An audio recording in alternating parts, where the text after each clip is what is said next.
ഇതൊരു വർഗീയ പരസ്യമാണ് എന്ന മറ്റുള്ള UDF പ്രചരണം നടത്താൻ ശ്രമിക്കുന്നുണ്ട്. ഇതെങ്ങനെയാണ് വർഗീയമാവുക എനിക്കറിയില്ല. അതിനകത്ത് പറയുന്നത് എന്താണ്? എന്തെങ്കിലും പരമത വിദ്വേഷം അതിനകത്ത് പറയുന്നുണ്ടോ? ഏതെങ്കിലും സമുദായങ്ങളെ തമ്മിൽ തെറ്റിക്കുന്ന എന്തെങ്കിലും പറയുന്നുണ്ടോ? ഏതെങ്കിലും മതത്തെ ആക്ഷേപിക്കുന്ന കണ്ടന്റ് ഉണ്ടോ? ഈ സന്ദീപ് വാര്യർ എന്ന് പറയുന്ന യുവാവ് അദ്ദേഹം സജീവമായി RSS രാഷ്ട്രീയത്തിനകത്ത് നിൽക്കുമ്പോൾ അദ്ദേഹം നടത്തിയിട്ടുള്ള സ്റ്റേറ്റ്മെന്റുകൾ, ഇടപെടലുകൾ ഏത് സമുദായത്തിനെതിരെയായിരുന്നു? ഏത് സമുദായത്തെയായിരുന്നു അദ്ദേഹം ആക്രമിച്ചുകൊണ്ടിരുന്നത്? ഏത് സമുദായത്തിനെതിരെയാണ് അദ്ദേഹം വിദ്വേഷം ചീറ്റിക്കൊണ്ടിരുന്നത്? അത് ആ സമുദായത്തെ ഓർമ്മിപ്പിക്കുക, അതിനൊരു പാത്ത്. അത്രേ ഉള്ളൂ ഈ രണ്ട് പത്രങ്ങളെ തെരഞ്ഞെടുത്തത്. അല്ലാതെ ഇതിനകത്തോടെ വർഗീയത. നിങ്ങൾക്കെതിരായി നിരന്തരം വംശഹത്യ ആഹ്വാനം നടത്തിക്കൊണ്ടിരുന്ന ഒരാൾ ഇന്നിപ്പോൾ കോൺഗ്രസിന്റെ പാളയത്തിലാണ്. അത് ഓർമ്മ വേണം എന്ന ഒരു രാഷ്ട്രീയമായ സന്ദേശം കൊടുക്കുകയാണ്. അതിലെന്താ തെറ്റ്? അതിൽ പറയുന്ന കാര്യത്തിലൂടെ പ്രശ്നമുള്ളത്. സന്ദീപ് വാര്യരുമായി ബന്ധപ്പെട്ട് അതിൽ ഉയർത്തിയിരിക്കുന്ന ഏതെങ്കിലും കാര്യം വസ്തുതാവിരുദ്ധമാണെന്ന് പറയാൻ പറ്റുമോ? അതിൽ ഏത് കാര്യത്തെയാണ് സന്ദീപ് വാര്യർ തള്ളി പറഞ്ഞിട്ടുള്ളത്? ഞാൻ പറയട്ടെ, നമ്മൾ ഇതിനു മുമ്പ് സന്ദീപ് വാര്യർ CPIM-ലേക്ക് വരാൻ പോകുന്നു എന്ന് പറഞ്ഞ ഘട്ടത്തിൽ നമ്മൾ സംസാരിച്ചിട്ടുണ്ട്. അന്ന് ഞാൻ പറഞ്ഞിട്ട് എനിക്ക് ഓർമ്മയുണ്ട്. അതായത് CPM-ലേക്ക് വന്നാലും ഇത്രമേൽ വംശീയമായ നിലപാട് സ്വീകരിക്കുന്ന, പരമത വിദ്വേഷം നിരന്തരം വൊമിറ്റ് ചെയ്തുകൊണ്ടിരിക്കുന്ന ഒരാളെ എങ്ങനെ ഞങ്ങൾക്കൊപ്പം ചേർക്കുമെന്ന് വിശദീകരിക്കാൻ CPM-ന് ബാധ്യതയുണ്ട് എന്ന് പറഞ്ഞതുപോലെ കോൺഗ്രസിനും ഇപ്പോഴും ആ പൂർണ്ണമായ ബാധ്യത കോൺഗ്രസ് നിറവേറ്റി കഴിഞ്ഞിട്ടില്ല എന്ന് വിചാരിക്കുന്ന ആളാണ് ഞാൻ. നമ്മളൊരു സിവിൽ സൊസൈറ്റി നിലയ്ക്ക് ചോദിക്കുകയാണ് കോൺഗ്രസിനോട്. CPM-ന്റെ ചോദ്യമല്ല ഇത്. RSS ഈ രാജ്യത്തിന്റെ മതനിരപേക്ഷതയെ അപകടപ്പെടുത്തുന്ന ഒരു വിഭജന സംവിധാനമാണ് എന്ന വാചകം ഈ പറയുന്ന സന്ദീപ് വാര്യരെ കൊണ്ട് പറയിപ്പിക്കാൻ കോൺഗ്രസിന് പറ്റിയിട്ടുണ്ടോ? നരേന്ദ്രമോദിയുടെ നേതൃത്വത്തിൽ എല്ലാ മനുഷ്യരെയും ഉൾക്കൊള്ളുന്ന ഇൻക്ലൂസീവ് ആയിട്ടുള്ള ഭരണമല്ല ഇവിടെ നടക്കുന്നത് എന്ന് ഇദ്ദേഹത്തെ കൊണ്ട് പറയിപ്പിക്കാൻ പറ്റിയിട്ടുണ്ടോ? RSS എന്ന് പറയുന്ന പ്രത്യയശാസ്ത്രം കുഴപ്പമാണ്, അത് ഈ നാടിനാപത്താണ് എന്ന് സന്ദീപ് വാര്യർ പറഞ്ഞിട്ടില്ല.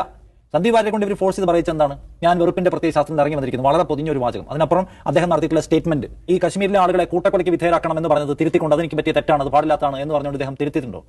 നടത്തിയിട്ടുള്ള ഏത് പരാമർശത്തിന്മേലാണ് തിരുത്തു പറഞ്ഞിട്ടുള്ളത്?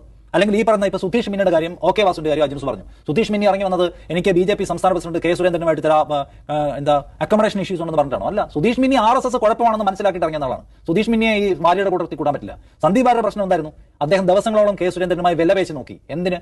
സംഘടനാ അക്കോമഡേഷന് വേണ്ടി. സംഘടനാ അക്കോമഡേഷൻ കിട്ടിയില്ല, അതുകൊണ്ട് ഇറങ്ങി വന്നല്ല. RSS പ്രശ്നമാണ്, ഈ രാജ്യത്തെ ഡിവിസീവ് പൊളിറ്റിക്സ് വേറെ ഓടുകയാണെന്ന് പറഞ്ഞിട്ട് ഇറങ്ങിയ ആളാണോ സന്ദീപ് വാര്യർ? ഒന്നുമല്ല.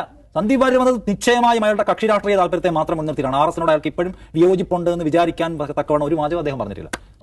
അപ്പൊ അത് കോൺഗ്രസ് CPM വിശദീകരിക്കണമെന്ന് അന്ന് പറഞ്ഞ പോലെ കോൺഗ്രസ് ആ പോർഷൻ വിശദീകരിച്ചിട്ടില്ല. ഇദ്ദേഹം എഴുതി വെച്ചിട്ടുള്ള വാചകങ്ങൾ ഇപ്പോഴും അയാളുടെ ഫേസ്ബുക്ക് പേജിൽ കിടക്കുകയാണ്. അത് ഇപ്പോഴും വായിക്കുന്ന ആളുകളുണ്ട്. അതിനെ പിൻപറ്റിയ ഒരു തലമുറയുണ്ട്, ഒരു കൂട്ടം ആൾക്കാരുണ്ട്.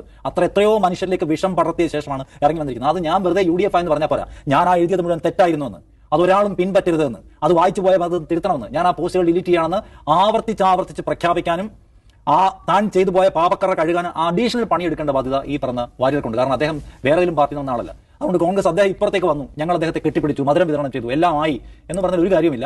കോൺഗ്രസിന് പൊതുവെ ഒരു പ്രിവിലേജ് ഉണ്ട്, ഇത്തരം കാര്യങ്ങളൊന്നും അധികം ഓഡിറ്റ് ചെയ്യപ്പെടില്ല, അധികം വിശദീകരിക്കേണ്ടി വരില്ല എന്ന് പറഞ്ഞ ഒരു സൗകര്യം അവർ പ്രയോജനപ്പെടുത്തുകയാണ്.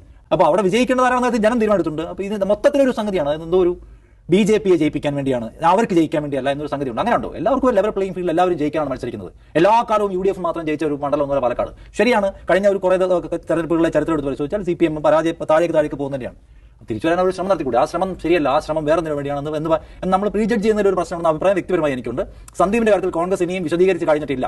കോൺഗ്രസിനെല്ലാം പൂർത്തിയായി കഴിഞ്ഞു. സ്നേഹത്തിന്റെ കട തുറന്നു പോലുള്ള 3-4 മനോഹര വാചകം പറഞ്ഞാൽ എല്ലാം ആയിന്ന് എനിക്ക് തോന്നുന്നില്ല. ഞാൻ